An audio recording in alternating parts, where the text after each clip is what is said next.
It's Chelsea, It's Nina, and you're in the Critics' Kingdom. Hello, everyone, and welcome to another episode of the Critics' Kingdom. Hello.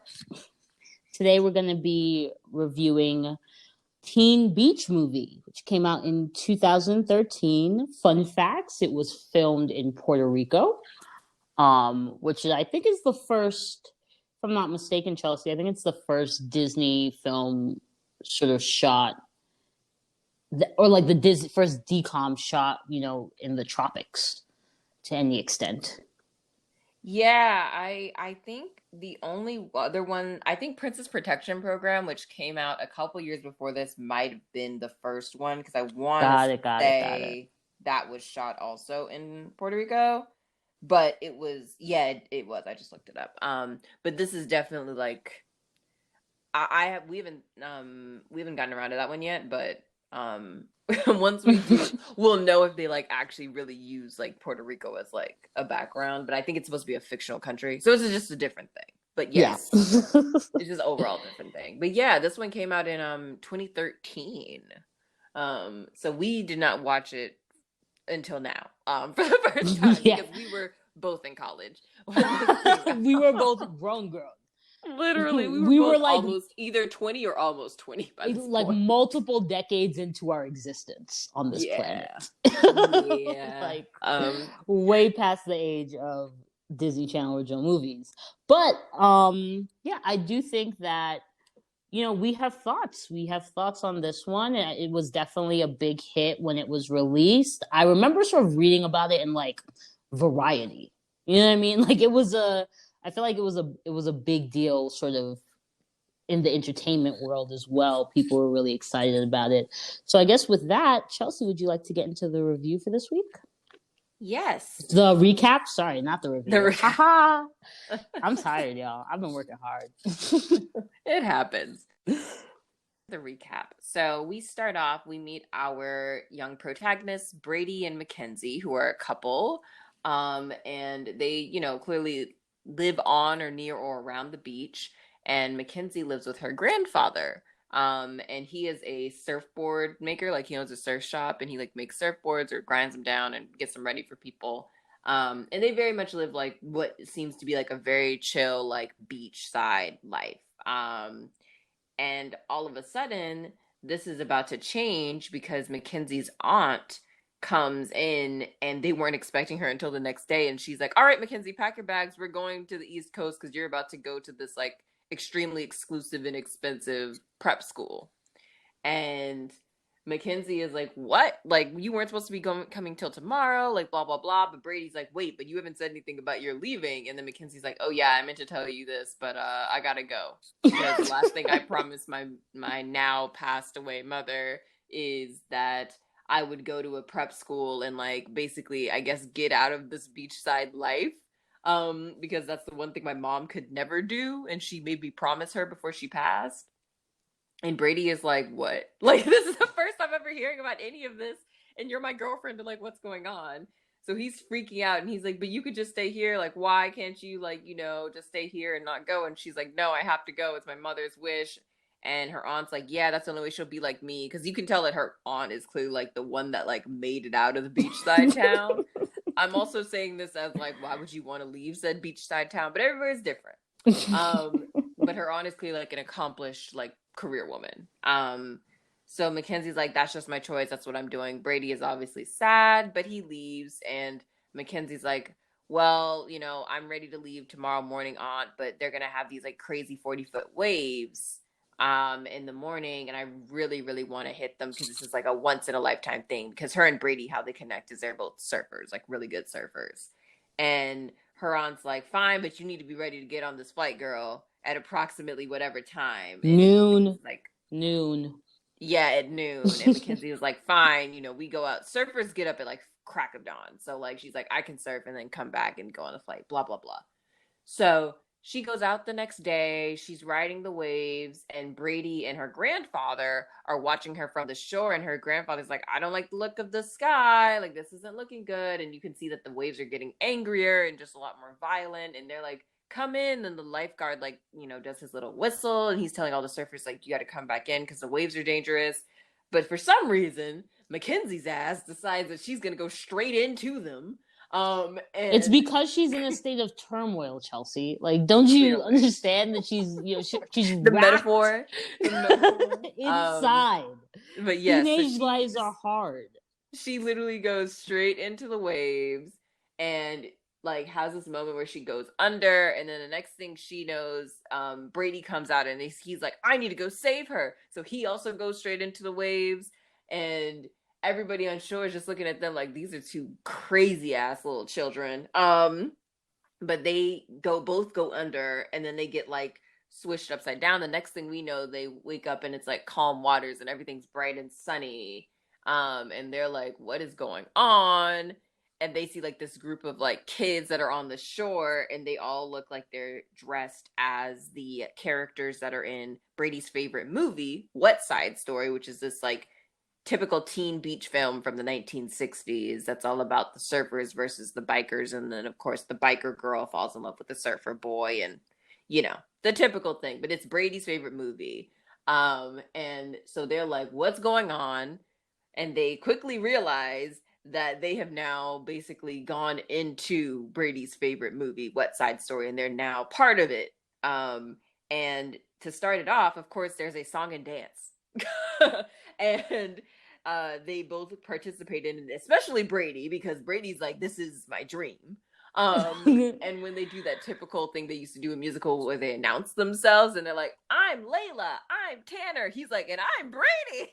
And Mackenzie is like just looking around confused when it comes to her turn, because she's like, what is going on? And so they're, once they're in there and they do the song Surf, Sand, and Sun, which is really good actually, they meet up at Big Mama's beachside restaurant, which is where everybody hangs out, and the bikers are trying to take from the surfers. And they all like talk amongst themselves, and Brady and Mackenzie, well, Mackenzie really is trying to figure out, how the heck are we going back home? Like, I don't understand what's happening here. How am I in this musical? Brady is like, I'm 100% into this. Why do we have to go back home? Because then he's like, you have to go back to prep school and I don't want you to leave me. And they realize that they're like, well, the only way this is going to work is we need to make sure that the movie goes according to plan, like according to the plot. So they're like, we need to like make sure that Layla and Tanner get together and like everything will be fine and we should be able to get back home.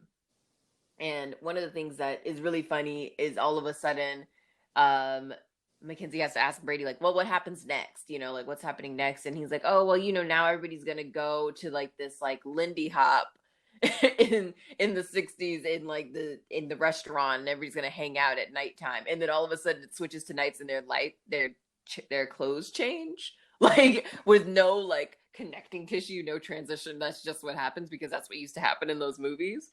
So that part is pretty funny. But instead, what happens when they all are at the dance at the Lindy Hop that night, Tanner ends up talking to Mackenzie and falling in love with Mackenzie, and Layla ends up catching, or Brady ends up catching Layla, which was Tanner was supposed to do in the movie, because that's when they fall in love. So instead, Layla's falling for Brady. So they realize that they've completely messed it up now, because the plot's now going someplace different because the main characters are in love with other people, aka them. Meanwhile, there's these villains on the other side of the island, Les Cambert and Dr. Fusion, who want to make the beach into a resort, and to do that they like want to zap the water so that the teens no longer like are there. They want to get rid of the surfers and the bikers both. And Brady is walking Mackenzie through all of this and is like, yeah, like we have to be careful of them. We also have to let Layla and Tanner know that like these villains are out there and they need to do something about it because they're the only ones that can save the beach from being a resort. And afterward, Brady is like, well, the only way we can make Layla and Tanner fall in love with each other is we need to go to both of their respective hangouts. So he's like, the boys are going to go hang out at Big Mama's surf restaurant for the rest of the night. And he's like, I think the girls are going to a sleepover. So they both get invited to the respective, gender-based thing. And because that's really what it is. And Layla and Mackenzie end up having, a lot to talk about. And they start all, basically all the 60s girls that are in the crew, the biker crew, are all like, oh, we just care about the boys. And like, we have to get dressed for the boys. And like, what would Brady think if he saw me in this dress? And Mac is like, Mackenzie, that's her nickname is Mac. She's like, why do you guys care so much about guys? Like, you guys can do your own thing. Like, you shouldn't have to do that. And they literally look at her like she's a crazy person. And everybody's views start conflicting. They do a whole song. The same thing happens with Brady and Tanner and the guys, where he's telling them, well, you don't have to make girls do anything, or you don't have to ask them out. They can ask us out. And they look at him like he's insane. So you kind of see both of the views conflict on both sides with both of the genders. And they realize the next day when Brady is like, we need to make sure that they like fall in love with each other so they can like, foil the villains, that they're slowly morphing into the film, because Mac like gets wet and like goes in the ocean, and her hair comes out and it's just as dry as it was before, which used to happen in a lot of 1960s films. So she's like, oh my God, we're becoming part of the film. And while they're talking about that, they made Layla and Tanner like wait on them each respectively at like a rock somewhere on the other side of the beach. So Layla and Tanner are talking to each other until Brady and Mac show up.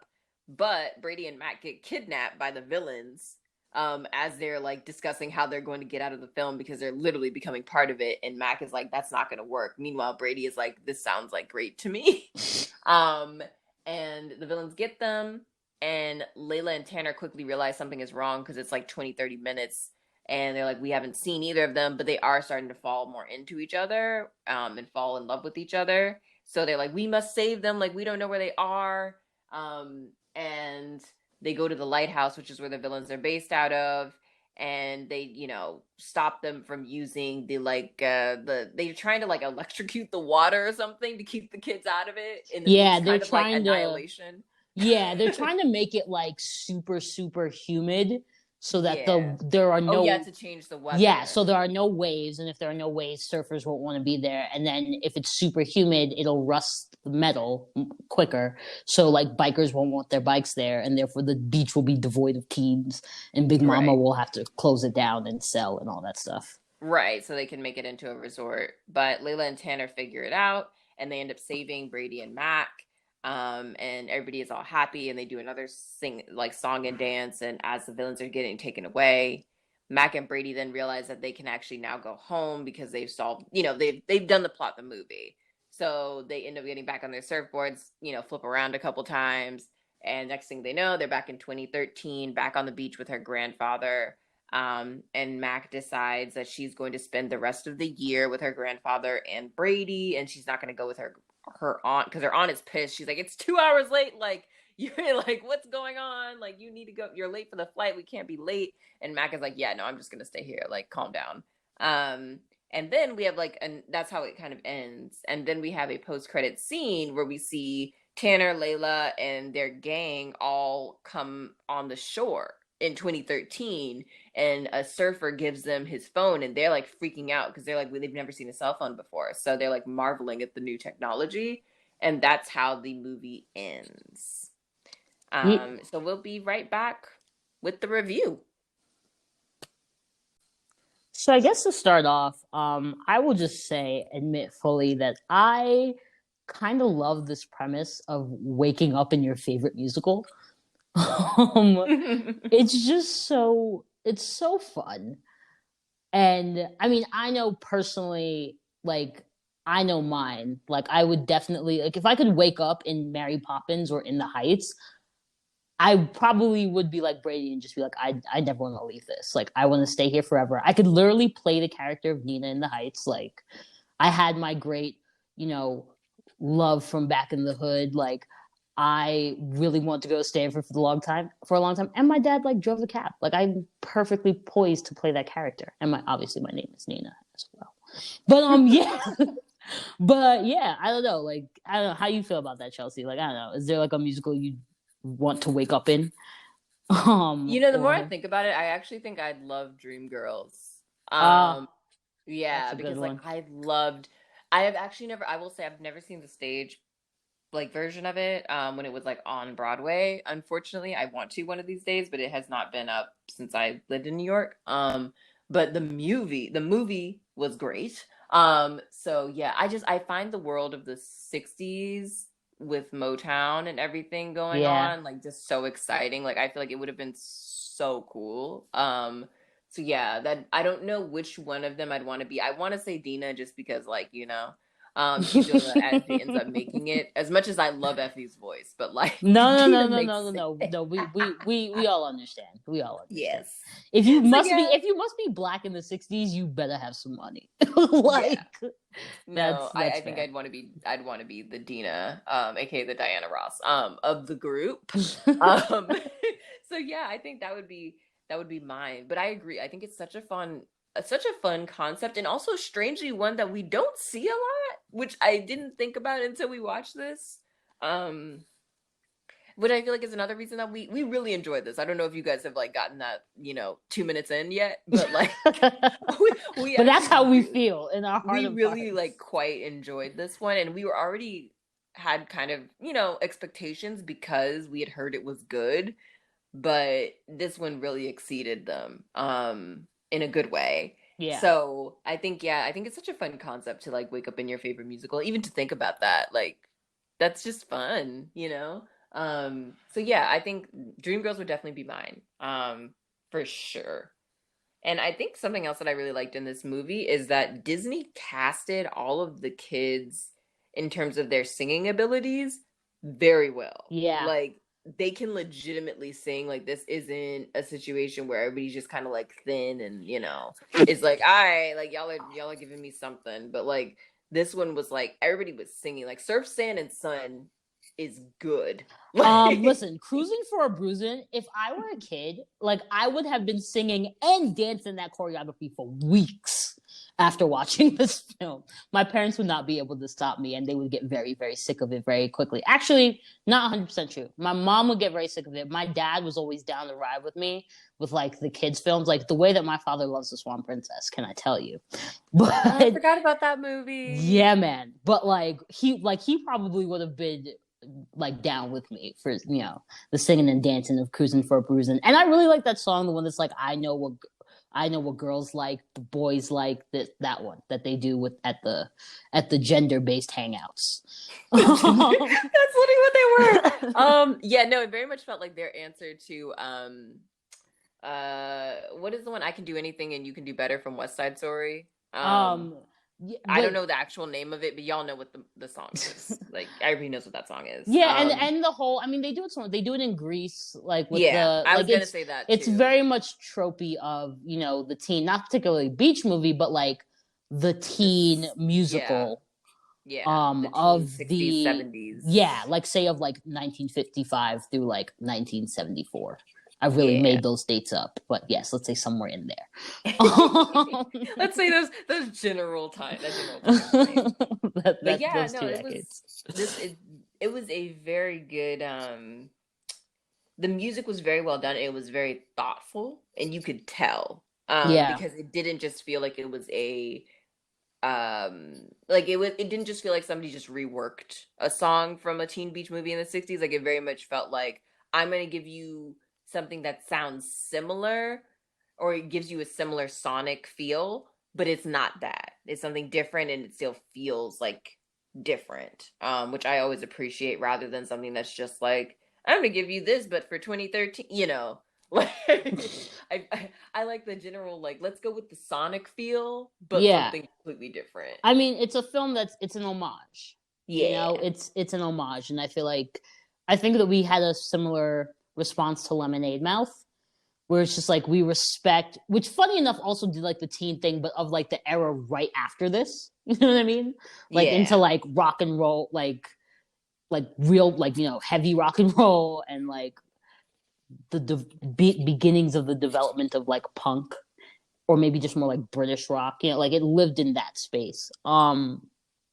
But yeah, like we felt the same way with Lemonade Mouth, where like I think that we just appreciate the, like, first of all, the clear care that is shown, but also just the fact that like it's a recognition that this is a void in the current market for children and preteens and such, like this sort of like fun poppy dealing with like kind of real stuff, but it's like growing up stuff. It's not laden with like things that are inherently like heavy and dark.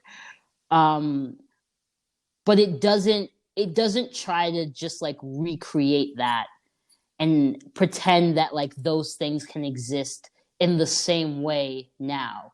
But it does call out the fact that like maybe we don't see them as often, and there is still a place for like this general feel, and a sort of a more like a celebratory view of, that, I guess, what we could call young adult era.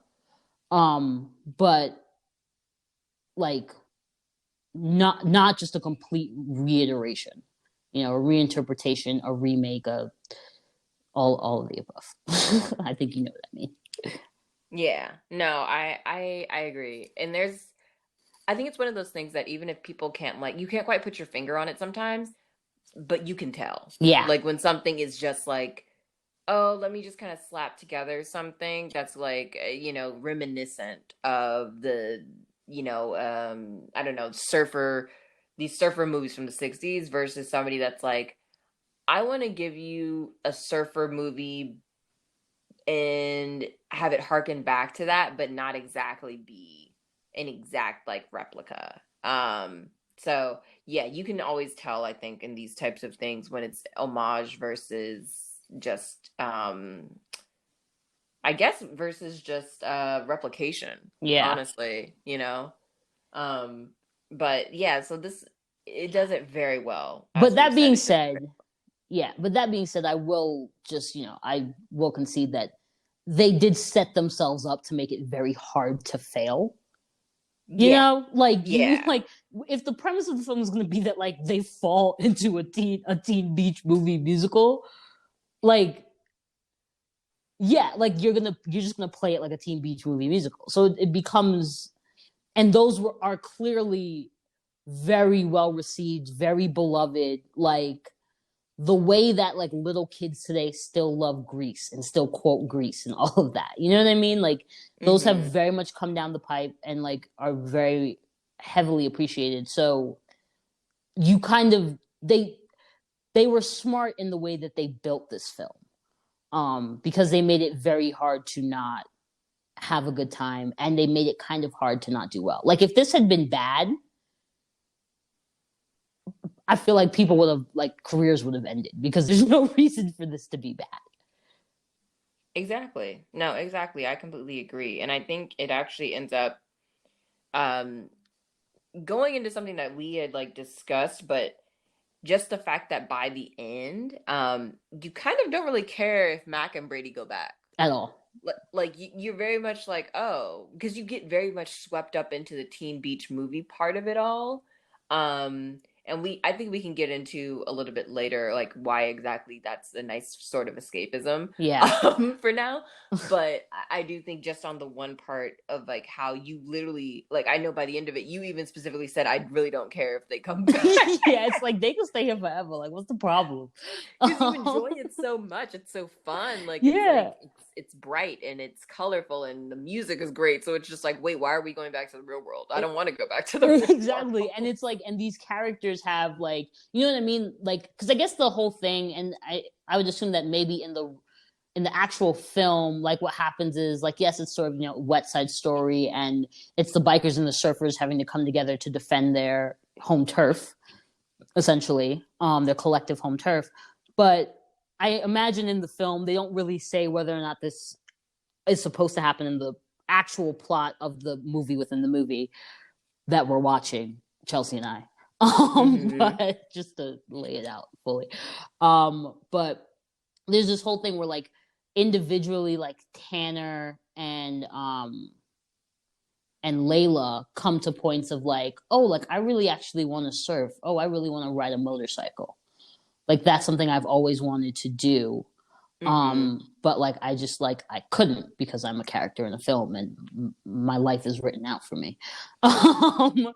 But like they come to those conclusions sort of individually or just like without the love story first, right? And then like a love blooms between them as it's supposed to. And so it's like it does imply that like and this world is now like it seems people are starting to see the way. So maybe you don't have to leave. Maybe you can stay here, where it's happy. But I do have a thing where I'm like, I fully agree. I fully agree. You know that I, at a certain point, found Mac very annoying because I was just like, girl, like you need to be like Brady and just start doing the choreography because he is killing it. He's about to be the leader of the Surfers. Look at the boy. Like he's fantastic. But like I wonder if like because it's so well packaged and because you end up like not wanting to leave this world, if the film actually ultimately fails in its intention of attempting to like call out some of the problems that existed even in this like like this time of pop color and happiness and sand, you know?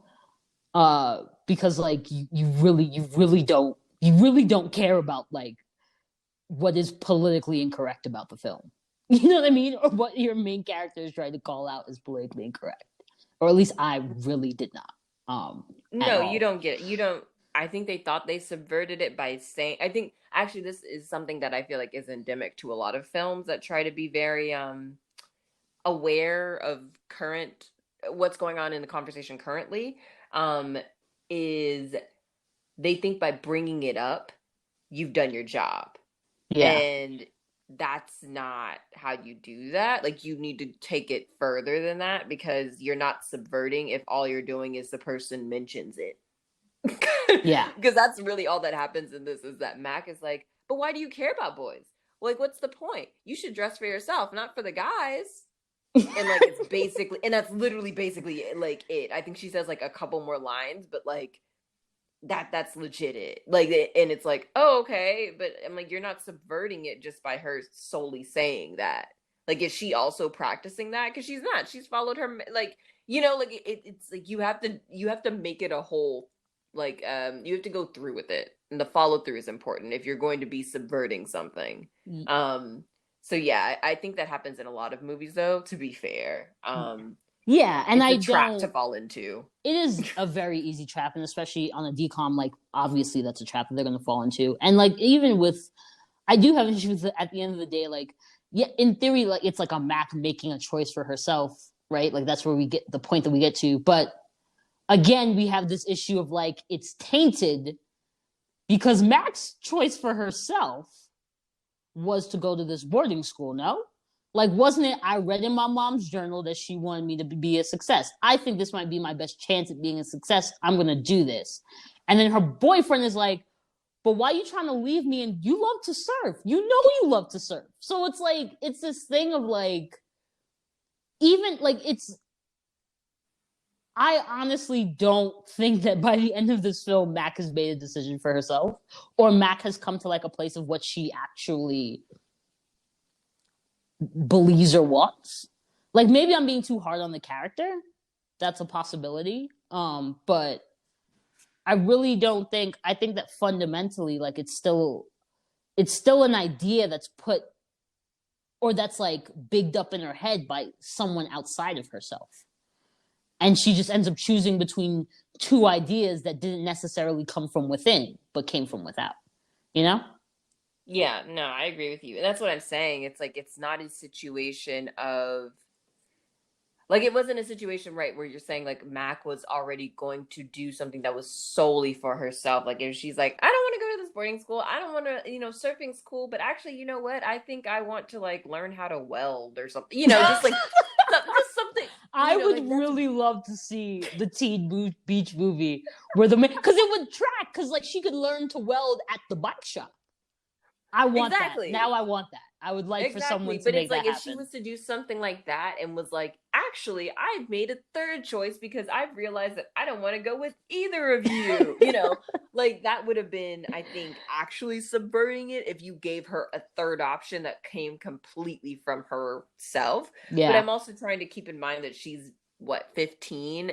So she probably doesn't really think that there's other options. I feel like that's true of a lot of 15-year-olds. You're basically just doing what you're told and starting to get your own agency and mind and everything when it comes to big life decisions. But it is something that I think they could have done better rather than just having her essentially just preach. Because that's really what it was. It was literally just like she was just preaching to the 1960s girls and and it was falling on on deaf ears, girl. Death And it is. made sense for the time. And I think that's something that they're not explaining is it's like, but for women in the 1960s, they could not have their own bank accounts. Like their only, like the only way that they could be people and exist in the world and like have a like life, and even if they didn't want a family, like, you know, subsist in the world was basically to get married. So Well, I yes, mean, it's what not the. men I mean, says I would say man, it's what more. men think about them matters at that point in time. Yeah, or like just the idea of like maybe not like the only way, but that you need the backing of a man in some way, shape, or form to Right. like be like, even if you're gonna like do something on your own, live on your own, like in order to literally get like you need, so, whether that's your father, whether that's your friend, whether that's, you know, your but like some, there has to be a man involved. There's an argument to be made that that has not changed, but that's a conversation for another time maybe. um but yeah, no, I totally see, and that's also like what becomes the big issue with like films like this, and becomes the big sort of criticism of you know, sort of pro pro feminist like material art rhetoric that sort of ignores or that, like, you know, that tries to sort of like with hindsight like tell people in a certain time or a certain era like all of the reasons why they're doing something wrong without presenting like the full scope of like, but this is the way, this is the way for me to like get to a point where I can then have a daughter who then like I can tell all these, or I can create a world where like my daughter has a bit more opportunity to eventually get to you in 2013, who has all these opinions and can feel and feels perfectly comfortable openly sharing them and wearing that hideous green frock around. It's honestly reminiscent of the conversation we had for The Color of Friendship when we at the end started talking about people that talk down on slavery. Yeah, that's true. That's true. This is, I'm not in any way comparable, child. Okay, we're not going there. But But I it will was a say I think similar it is conversation. similar. Yes, it is a similar type of conversation where I agree with you, where I think a lot of people look at things in hindsight and they're like, well, why didn't they do this? Why didn't they do that? Like, why did they act like this? Why is this person who's like almost damn near 80 years old won't say that they're a feminist? Like, you know, like something like that. Because I know people have said that about, oh gosh, Dolly Parton. I think at one point a couple of years ago, people were like, yeah, mad at her because she wouldn't say she was like an outright feminist or something like that. I've seen it happen with like a lot of older Yeah. women in the Yeah. spotlight now, because things have turned to where it's accessible now to your average woman, which is great, to be a feminist, At least but in it's like, America. At least in America. right, yes, and this is all with an American lens. But it's a lot more, or I'll say Western, honestly. Yeah, that's Yeah, but like, yeah, so it's like, you have access to the information, you can learn about it yourself, the rhetoric is there, people have established it, but it's like people keep on forgetting that, like, even when Beyonce, I remember, did that big show off of Self-Titled, and she had feminists behind her in like 2014, 2015, that was a huge thing. Like, we have only very recently come into this. Like, there are people that have been, the battle cry has been going on for years and years and years, because this isn't ignoring all of the feminists, and especially the intersectional feminists who have been around since like forever. But, you know, solid half a century.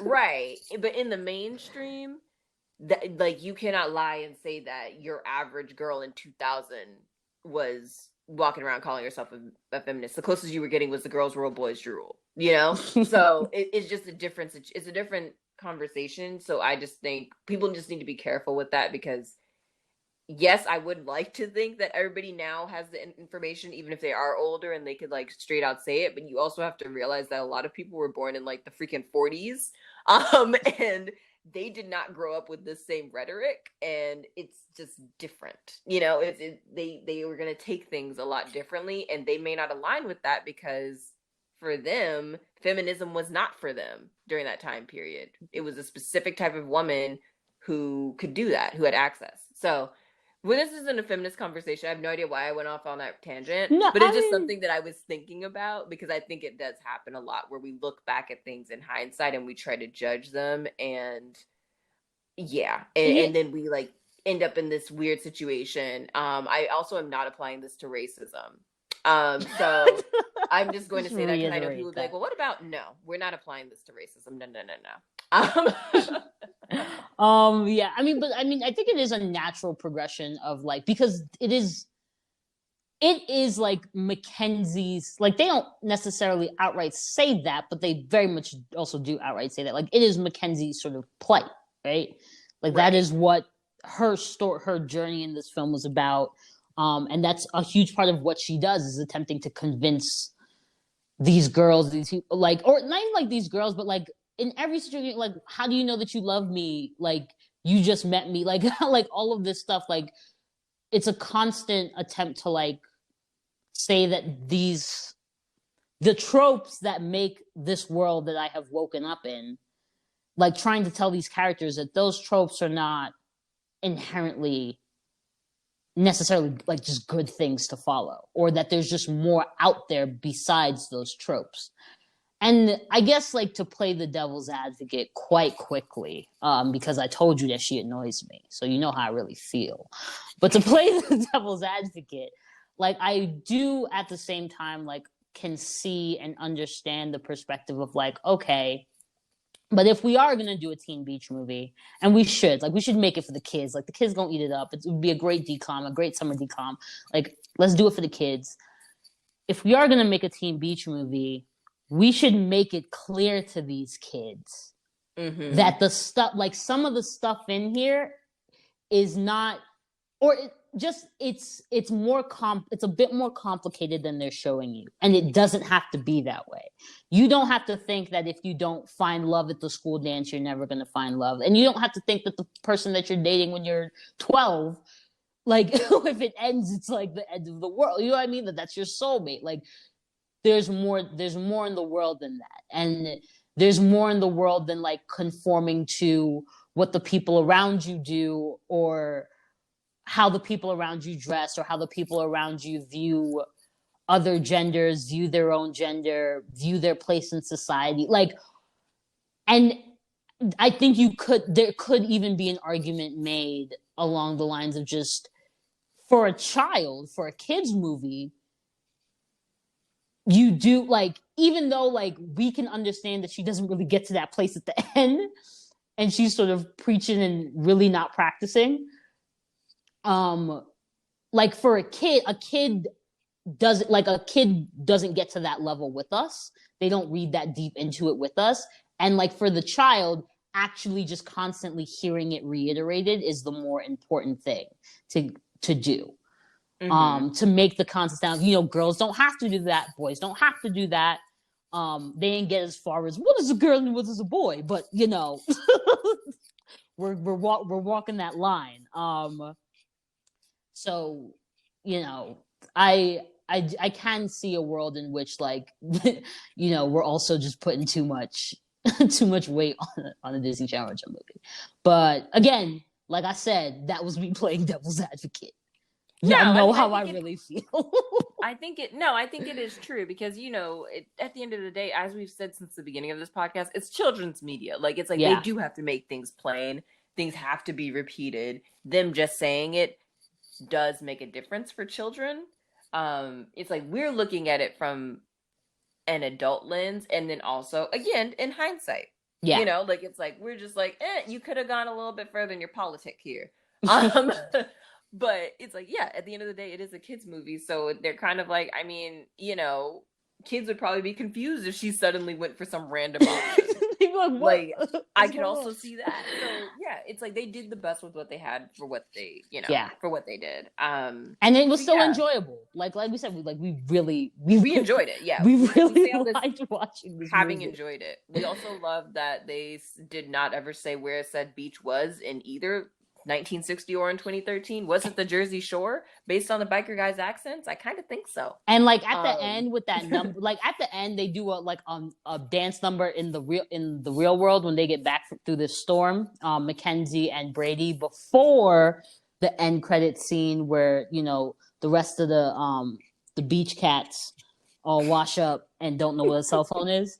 They do this little dance number, and like, I must say, maybe the reason that these movies work the way they do is because it was all like Technicolor and just like costume better. Because like I was just like this, like I like the fashion like because the fashion is less uniform now. Like the kids like dancing on the beach in the less uniform like clothing. I was like, well, this is just it's like physically less pleasant for the eye.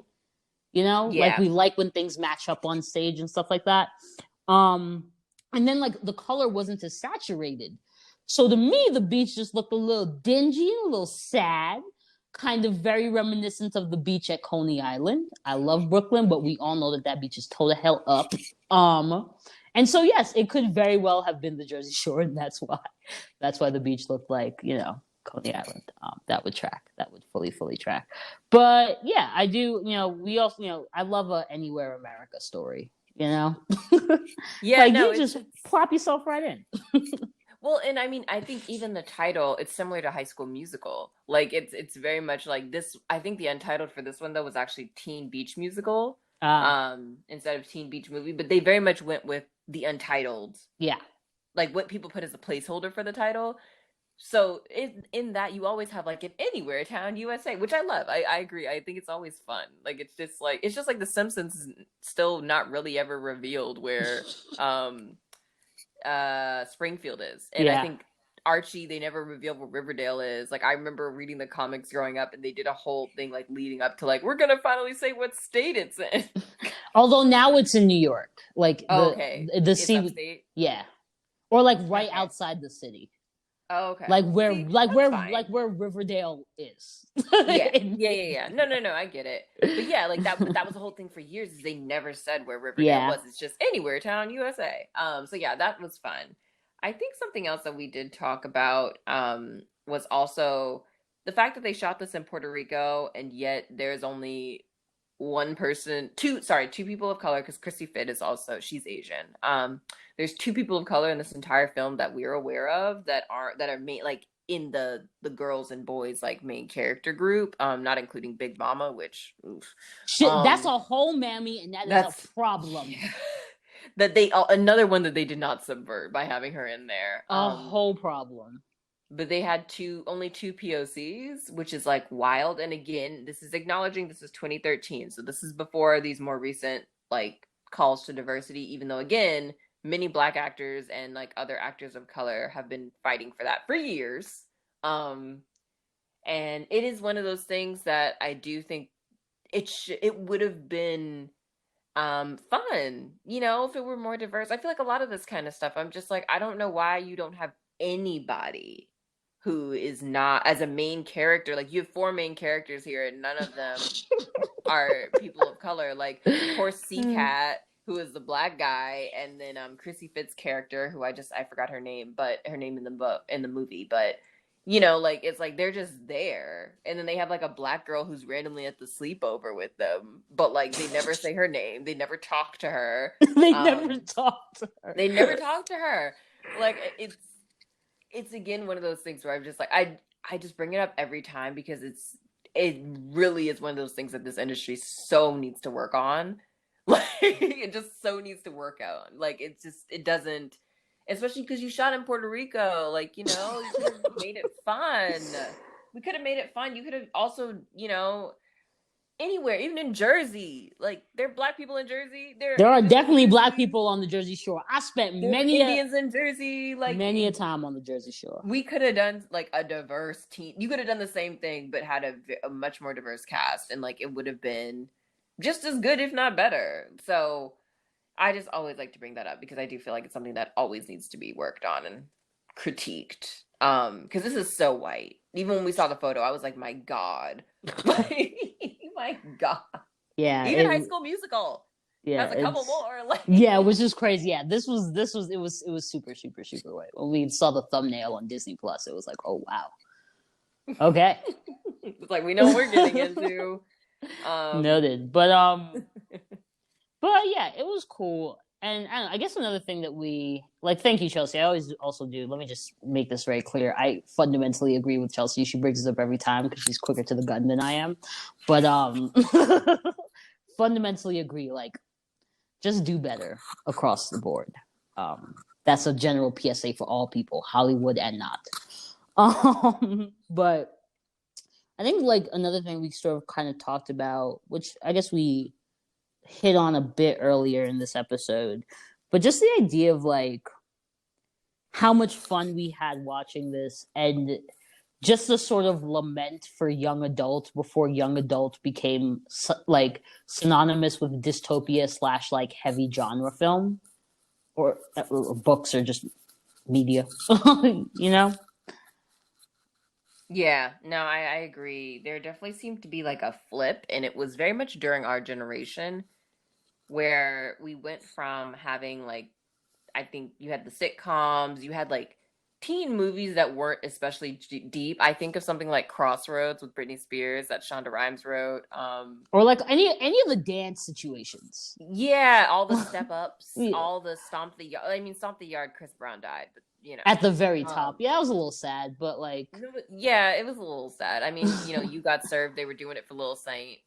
yeah, but that But was still, an it was attempt to not. like. There are issues with that because it's like about like black children and death, and it's that gets a little. Yeah, That's a whole other separate thing. conversation. But I do think that you had like a lighter fare of movies.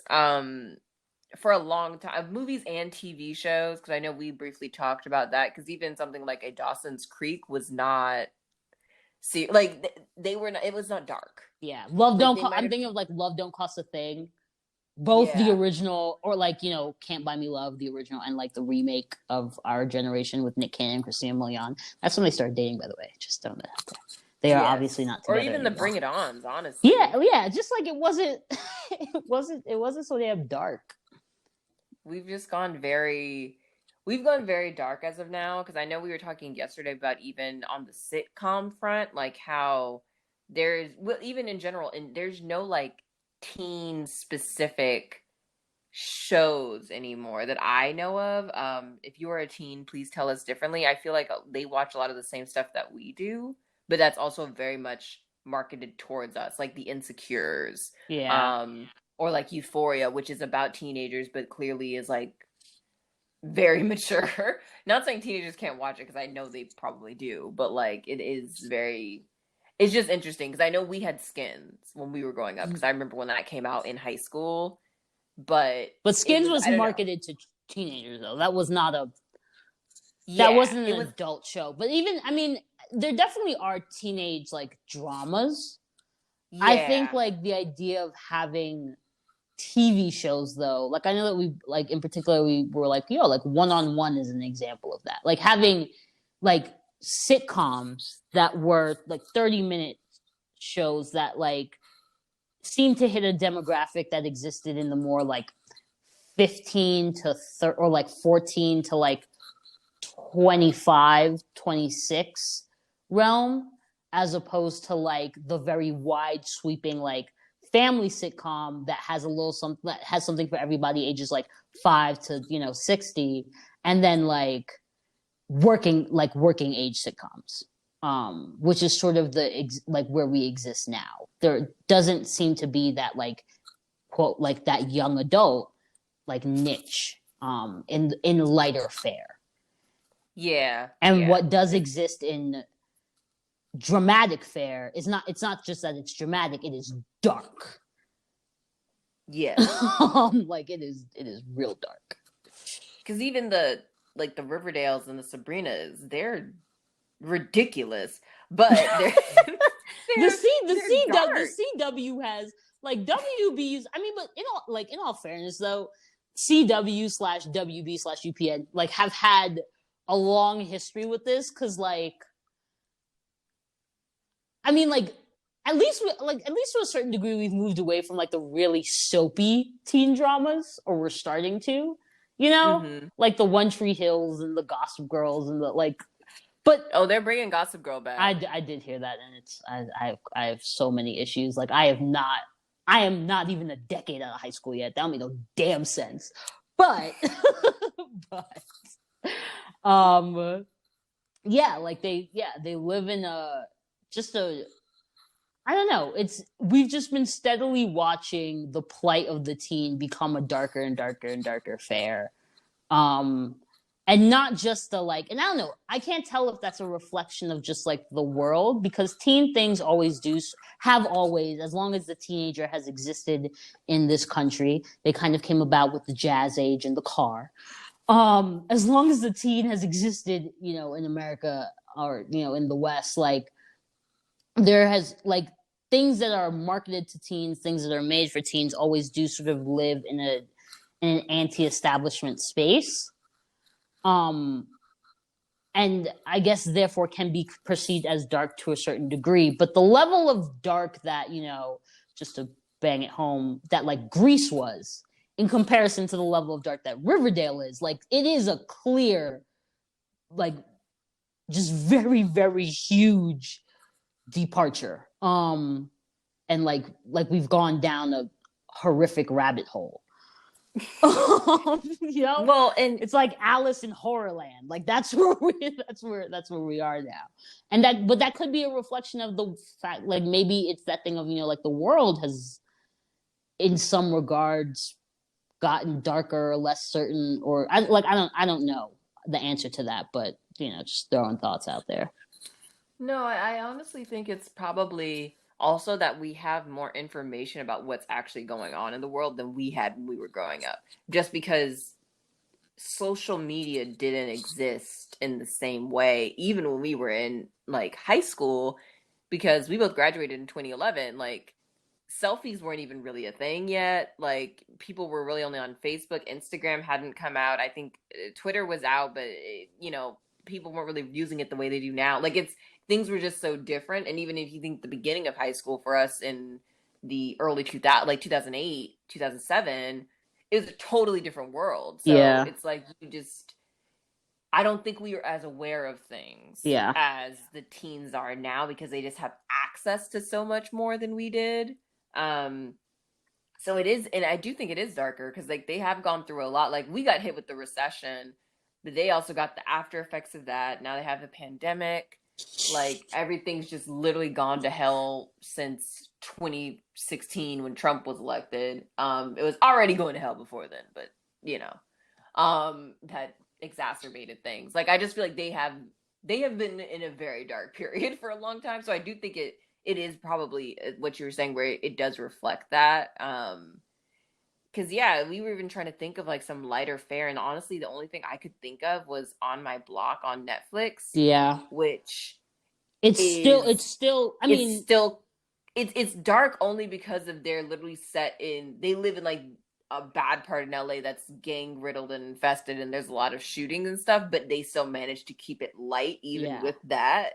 But somebody does get shot at the end of the first season and dies. So it's like they do, and the whole plot of it is like trying to get their friend out of a gang that his brother runs. It's like the whole plot of it is like pretty. Which again, it does definitely mirror people's experiences, but it's just like, my God. And considering it is relatively light considering how dark that premise is. Yeah. But it is still just like, my goodness. Like, can we just have like a Moesha where there's just some girl who's 16 years old trying to get boys and figure out friendships and life? Like, maybe the kids now don't want it though. Exactly. Yeah, maybe won't sell. Like maybe they'd look at that and be like, "Well, this is just unrealistic." Like this is just not. It's like she'd be worried about everything else in the life. It's like I truly don't know, or maybe they think that that's children's content, not teens content anymore. Yeah. So it's interesting. It is very interesting though, because there was a market shift. Yeah, for sure.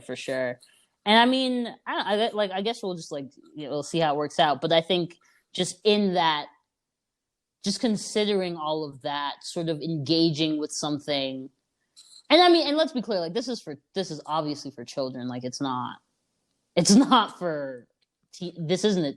It's called Teen Beach Movie. It's not for teenagers, but like it made me yearn for something like this for teenagers again. You know what I mean? Like it made me like I recently watched like Honey, and I feel like it's one of those things of like when I really do break it down, it's like because I've recently watched both Honey and Biker Boys, and both of those films are also like they have quite dark elements. Similarly to On My Block, like we just trying to keep Lil Romeo out the gang. He goes to juvie in that film. Lil Romeo went to juvie in Honey. but like it didn't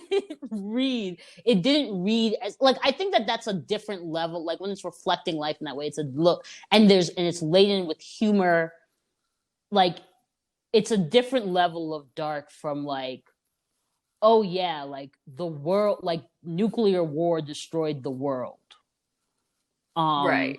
or like, they've we live in like a true version of fascism now, and chips are implanted into my head when I'm a child, or I gotta fight some zombies, or you know what I mean. It's just like, it's not as Yeah. apocalyptic. It's not the whole. It's like just this one little part of Bronx or Harlem, wherever the hell they at, and honey, and this kid's getting into some bad things. His little brother wants to save him and thinks the damn teacher can do that.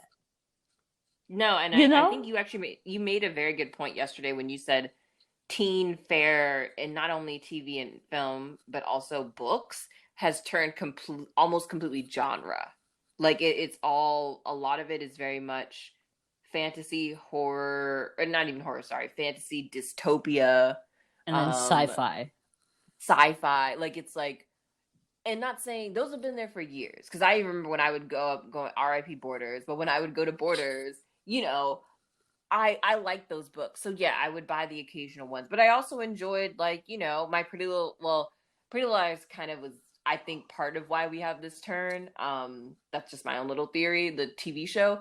But like I also enjoyed, like when I was growing up, the Click series by Lacey Harrison, which was literally just about like 12 and 13-year-old girls. And granted, I read it when I was 12, but like still a little bit before teenagehood, but still like Yeah, but it was just about some rich teen girls in Westchester. or like I Like, and always like had really no darkness. Like, yeah, I always really liked I don't know if you ever read any of Sarah Dessen's books, but yeah, uh-huh, yeah, I but did. like I always really liked like the Sarah Dessen novels, which were realistic fiction. They're literally like ages anywhere between like 15 and 18, or like, yeah, it was usually 15, maybe 14 and 18, let's say high school. And it's just like kids, like they're going through life. Like maybe they are dealing with something that's a little bit on the heavier side, but it's not, there aren't aliens coming down out the sky. Like they're just like, my older sister committed suicide, and like I have to figure out how to deal with that. I have to figure out how to deal with my parents and that, and like still like apply to college. Like I remember like that was the plot of one of the books. And it's like, it's just a very different type. It's different than the world is ending. And the only one who can save it is me and this other person who I know is equally unqualified to do that. No, It's not like, it's just not as like this, like the stakes. It's just like, it's more intimate, it's more personal, and in my opinion, therefore always felt more real, more grounded. It is literally more real and more grounded, but like because of like that internal nature of it, like it felt like when I wanted to for my thrills, I could read my Alex Cross. I could read my Twilight. And then when I wanted my like introspection and my like thoughts about myself, like I could read my Sarah Dessen. And I just don't know. I'm not saying it doesn't exist, but I don't know that I have seen any of that is being newly created, like for the teen population. I guess like maybe To All the Boys I've Loved Before falls into that category. And like yeah. those like love stories on Netflix. But then again, it's like just like romance. And it's like, it's not always romance. You know what I mean? So I don't know. No, I completely understand what you mean. Yeah, I feel like we've basically gone completely dystopic for the teens now, or that's what I've personally noticed. Even when I like sometimes I'll go to Barnes and Nobles and I'll kind of look at like, oh, like what's out on the teen side, just to see what people are reading, or what the popular books. And like when I tell you nearly 70% of it is literally like, girl is the last person in the world, and she just like, and then she meets the one boy who's alive, and maybe they can save the world and revive their parents together. And it's but that's like a lot of the books. And again, I don't think there's anything wrong with that. I do think there has been in general a gradual shift to what used to be nerd culture is now mainstream. We've definitely seen that in Marvel, because I'm not sure if everybody is aware of this. It depends on how old you are, but before like 2000 and whenever that first Iron Man came out, Yo. I'd say like before 2000, people like superheroes, sure, like they enjoyed the Batmans, the Spider-Mans, etc. But like if you actually read those comic books, people thought you were a nerd. Like Yeah, no, and even if you like loved, it because was I there was a remember, stigma yeah, attached to dude, it I remember that has gone. it was our nerdy, like the only reason I saw Iron Man theaters, it was we were literally dragged into it by our like the nerdiest friend in my group. And like Right. who we all like recognized was, and mind you, we all like went to private school and like really wanted A's on all of our shit. But like we didn't read comics like that. So he was the nerdiest one. And we like went to the movie theater to see something else that was out. Don't remember what the hell it was, but it was sold out. The movie we wanted to see, and he was like, "Oh, so I guess we got to watch Iron Man now." And we all went in, and we ended up loving it. You know, it was a like, which is what I think happened to America. Yeah, You know, no, like they, Marvel the nerd forced it's itself literally down what our happened throats, and then we is were like, "Oh, this is great." literally what happened is the nerds took over. Like that's legit what happened is they all got the nerds from the 80s got in places of power by 2000 and everything our entire culture has shifted and like you notice it if you start paying attention to like what the movies that were coming out in the 80s and 90s and then once we got into like 2006 7 and how everything has changed. Yeah. But that's literally what's happened is like now those things that used to be called nerdy or like weird, like the sci-fi dystopia fantasy stuff is cool. Like that's Yeah. cool. And now that's 70%. I don't think there's actually anything wrong with that. I just think it's a situation where moderation is or balance is key. It's like Yeah. if you even have like if you did have somebody now who was like a Sarah Dessen or like Jenny Han who wrote the To All the Boys I Loved Before series, like if we had I just think there should always be like a mix, and I think that's always helpful. Because I'm not saying I want the sci-fi fantasy stuff to go back into like only being like one shelf, because I don't think that's fair either. But I do think there should be like a nice little mix of things, and just everybody's better served for it. Because yeah, I used to read so many like, especially like Black books that were just literally about like Black girls living their lives in various places. I literally have one called Hot Lanta when you can it's literally about these two Black rich twins in Atlanta. That's Like hilarious. you know, and I'm like, I don't know if those books exist for these kids now. Like that same thing, because there used to be there was a whole Black book section. So I used to like just live my life. I read Romeo and Julio and all of those. Romeo Sharon and Draper's. Julio Yes. was classic. Classic. Sharon Draper went off. Like, you know, like I don't know if that exists for the kids now though, because I feel like everybody is more leaning towards something that's like a Hunger Games. Yeah. Which is fine, but you know, maybe we should have a mix. Yeah. Like I read Romeo and Julio and Monster and Harry Potter, you know? Like, you know, and Sarah Dessen. This lullaby was my personal favorite of the bunch. But yeah, I think I liked Along for the Ride. There's also one called Dreamland where I think she's like being like abused by her boyfriend. Like, that one is a little dark, but I like that one too. Ooh. Yeah, that one got low, but I did like that one. Yeah. This lullaby is very light fare though. It's just like her dad wrote this song that's like about her, and it plays all the time. But it's like a one-hit wonder, and like yeah, she just like kind of finds love for the summer and then like ends it, and then it's very light fare. Very light. No, I think and maybe it's us. Like we said, we're not 17 right now, so we couldn't tell you what the teenagers actually like, but I do kind of crave the lighter fare. Like I kind of miss like that's what I used to love about the Click series is it was essentially about nothing but fashion and fun. Like it was just fashion, fun, and boys. Like, you know, and I'm like, but that wasn't all I was reading. Yeah. But it was like, hey, I was also at the same time, or once, you know, it kept on going for many years. But like once I was older, like I was also reading Toni Morrison's The Bluest Eye. Like, you know, you can do both. Yeah, and I think yeah, that's like just what this felt like. We're watching this film, and it was a thing of like, and I don't know, maybe the In the Heights movie that comes out will be this because they are all teenagers in that. You know what I mean? Like maybe that, or not teen, but they are all like very like they're young adults. They're all living in that like 18 to like 22, 23 age range. Right. So maybe it will like that will do something in this space, but it was just like, I don't know. Like, I feel like if I want to feel like this, like, I watch Grease. I can't think, like, I can't think of like new things that when I want to feel like this, that's what, like, something I know I can watch.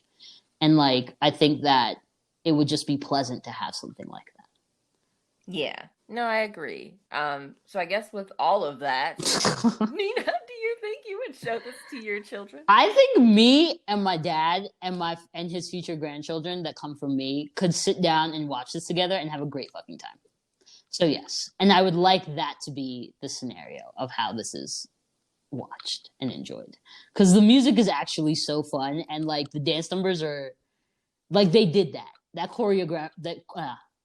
the choreographer slash choreography, fantastic, like A I plus. agree. No, I agree. I completely would show this to my kids because it's so fun. And then we could also afterward watch an actual 60s teen beach movie with Annette Funicello, um, the queen of these. She did all of them. She's her and oh, I forgot the man that like did a lot of them with her. Oh, Frankie Avalon. It was Frankie Avalon and Annette Funicello. They were like the stars of like the 60s beach movie. They pioneered it. Like they made it like a thing and they came from the Mickey Mouse Club. So it's a whole, it's a whole thing. You should Yeah. actually look into it. It's very interesting history. But yeah, I think like they're just fun. It's just fun. Sometimes you just need like, especially in the world we live in now, something that's just like fun and light. Like it's nice. Yeah, and I'll say that they're definitely still like, I know that like that's probably one of my favorite, has always been, like, since I've been like 13, 14, and sort of allowed to like be out on my own in like a real way. Like, that has always been one of my favorite parts of summer, is like going to the beach with the gang. Like, and it's mixed gendered, like, maybe we like try to grab some like wine coolers or like Mike's Hard or like Coronas, from the store if we can, or on the Coney Island beach they sell them. They just walk around with them in a bag so the cops don't see, because it's like $2 a thing. It's fantastic. um, but like, like that, and then like, and playing volleyball on the beach and frolicking in the water and just like laying out in the sun with your friends with your speakers. Like, it's still very much a part, I would say, of like teen culture, of teen summer culture.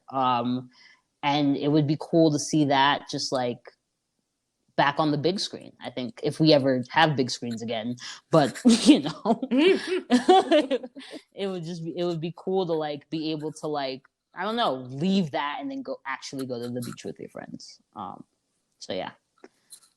Yeah, no, I agree. I think, more fun, more diversity with that fun, please, too, if we Yeah. can. Because, Black people, Asian people, Latinx people, we all like to go to the beach too. Yeah. Um, We might have different precautions that we take. You might not have the dude with the white nose that's covered in sunblock. Instead, you might have a girl with her head real wrapped up. But we're still there, and we're still having the time. So, yes, yes. So yeah, just more fun, in movies. the I think would sun. be great. But More fun in the sun. And with that, guys, we will talk to you next week. Thanks for listening to this week's episode of The Critics Kingdom. Don't forget to follow us on Spotify and SoundCloud so you can stay up to date, as well as interacting and letting us know what you guys think on social media. You can find us on Twitter at Critics Kingdom and on Instagram at The Critics Kingdom. We're excited to talk to you again next week.